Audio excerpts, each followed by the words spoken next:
This is Jerem Adair with InternetMarketingForBusinessOwners.com, and welcome to this tutorial on Facebook.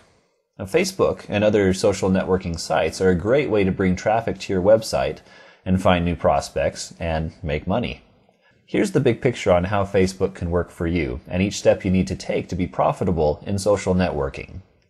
Step 1. For those of you who don't have one yet, create a Facebook profile.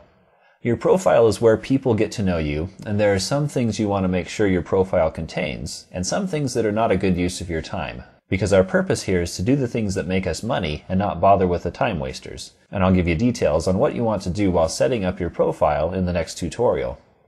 Step 2. Make friends.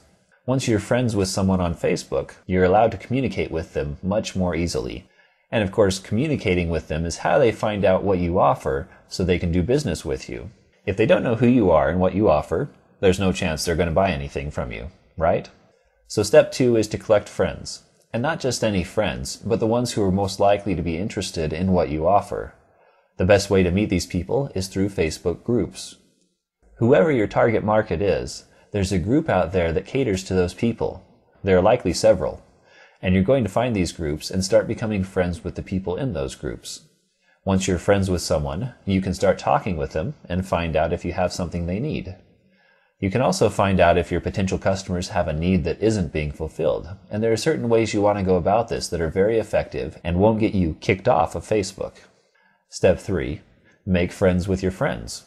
Now, if you look at your wall, your profile, this will show you everything that's happening with your Facebook account, and it will show you who you're now friends with. Most of these people you haven't had a chance to talk with, but they are in your friends network now, so you can and should contact them because many of them probably need what you have, or they will need it at some point in the future. And when they have the need, you want them to come to you. So you want to contact these people. Pretty soon you're going to be in communication with hundreds and then thousands of your prospects through Facebook, and there are easy ways to keep track of who you've talked to and what you've talked about, and keep in contact with them so you can find the best prospects. And the best part of all this is you can do this in just minutes a day. If you're like me, you've got a lot going on and you need a systematic and profitable way to keep this going. So you'll want to get in touch with these people and stay in touch with them in a non-time consuming way, and it can be done. Step 4. Mass communication. If you've been a part of Facebook for a while, you know that there are ways to communicate with people in large numbers. Meaning you can get information in front of a lot of people at one time and reach a much wider audience more quickly. I'm not talking about advertising on Facebook. What I'm talking about is reaching the masses through groups and through sending messages to your own friends in bulk.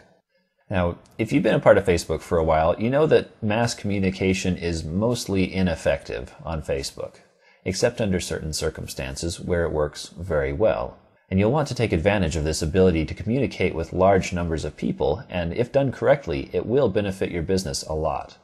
Mass communication can and should be done on Facebook, and we'll talk more about how to make that work for you.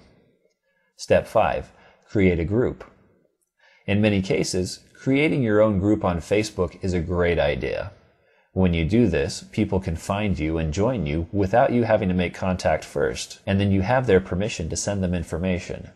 You want to create a group that builds itself and gains a lot of momentum and members quickly, but if you look around, you'll notice that most Facebook groups aren't really going anywhere. The last thing you want to do is form a group and get stuck at 27 members who don't participate and the group becomes stagnant. You want to create a group that is constantly growing, such that anyone who sees your group will want to be a part of it, and the group will build on itself. And there's a right way and a wrong way to do this. If you do this correctly, then your influence among your prospects will grow exponentially, and you'll become a leader in your field on Facebook, and that's the position you want to be in.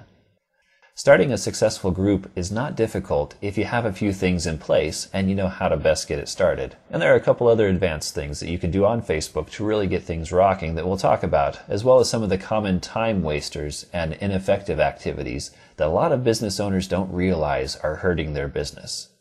As an overview, I hope this has given you a good overall idea on how to use Facebook.